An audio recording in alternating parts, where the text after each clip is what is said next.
Now I'm just gonna chamfer a little bit off, like so. Damn.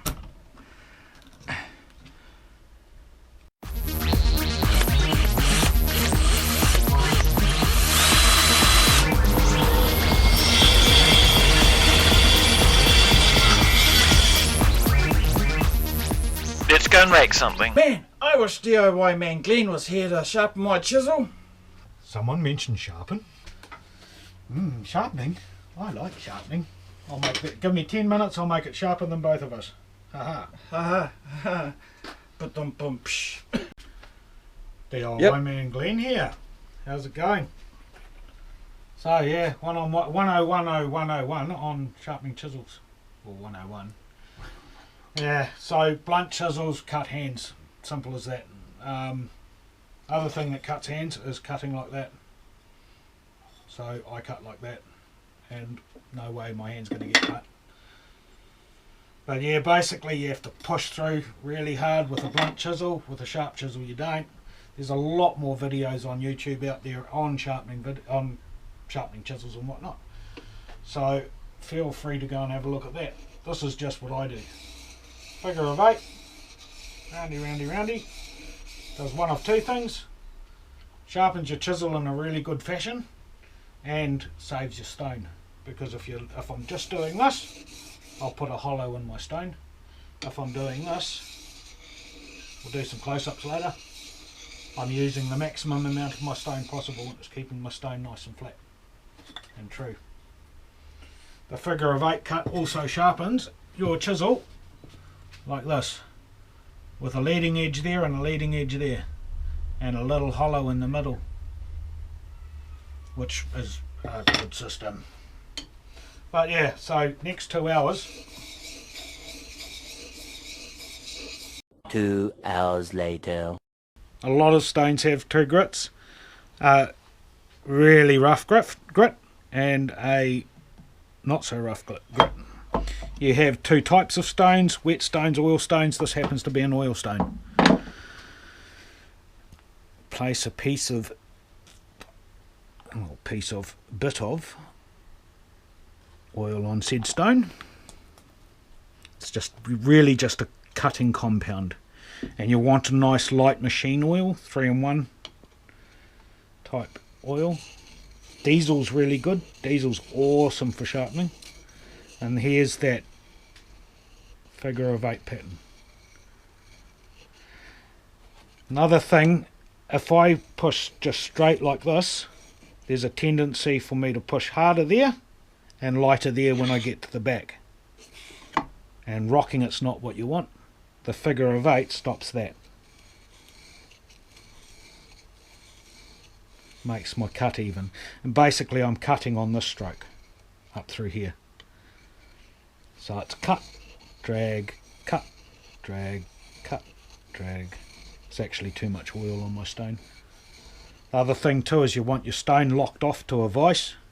You know, I see a lot of people sharpening on their knee or holding their hand on their thing, or holding the stone in their hand, and the more movement, that'll transfer to your blade.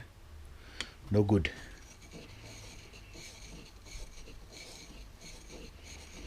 Another 2 hours. 2 hours later. So now I need help from the audience. Can you feel that burr across there? Ooh. That's exactly what you want. And you want that burr even across the chisel. That means the cutting edge is square.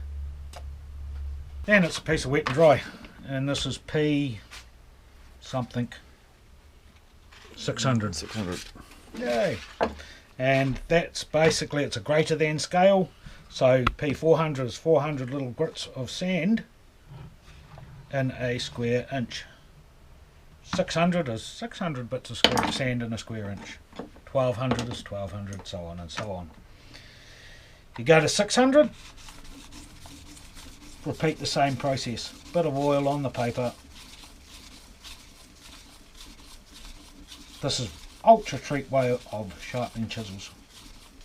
But bear in mind, the sand on there, because of the metal, will wear away really quickly, change areas that you're working on quite often.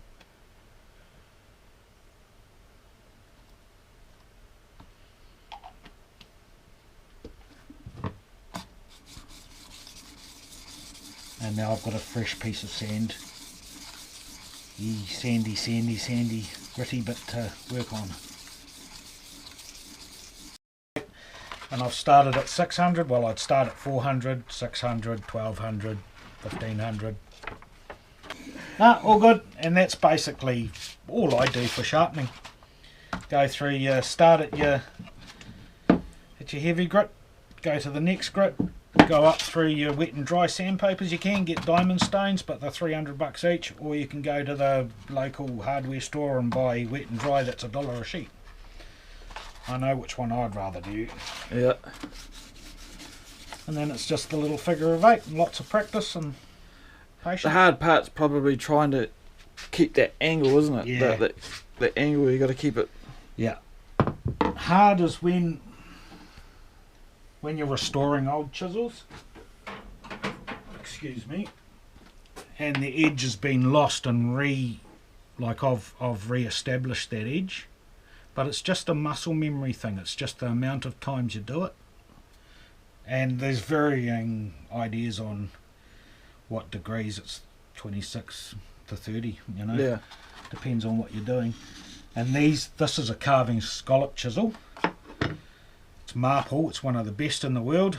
This is a 3mm or a thousandth of a millionth of a billionth of an inch. Yeah. It's got a recurve. And this is bee's knees chisels. These are golden. And I picked them up for $20, 3 of them, at a second-hand shop the other day, which I'm like, hey! Yeah, and I'm just establishing. Somebody's used this as a pry bar. This chisel should be yay long, and I've snapped it off. So just remaking the edge. It's yeah, exactly. It's re-establishing that edge. But you can get jigs to do it, but not so much with these scallop chisels. But it's just the same principles. Instead of the sort of figure of 8, I have to do this straight, and you just roll it. Which that's the one that will take a lot of practice, wouldn't it? Yeah. And there's 2.5 hours on establishing this. Getting this back to where it is. There's 2.5 hours. But when it's sharp, it's a matter of 3 or 4 grinds and take this edge off and all good. All way again. Yeah, and basically one-on-one on sharpening. Cool. Have a good day. Oh, that's better. And we can just yeah, that's a lot better. Look at that. Thanks for watching. If you enjoyed this video, please give a thumbs up and subscribe to our channel. You can find us on Google+, Facebook, Pinterest, and Twitter. Catch you next time.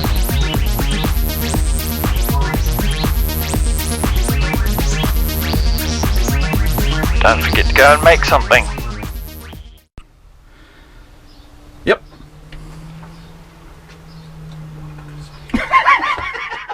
Now it's your turn to I went. I have got it all in my head. Yeah. Camera comes on. Sounds like you may need a wood carver then. I really enjoy sharpening.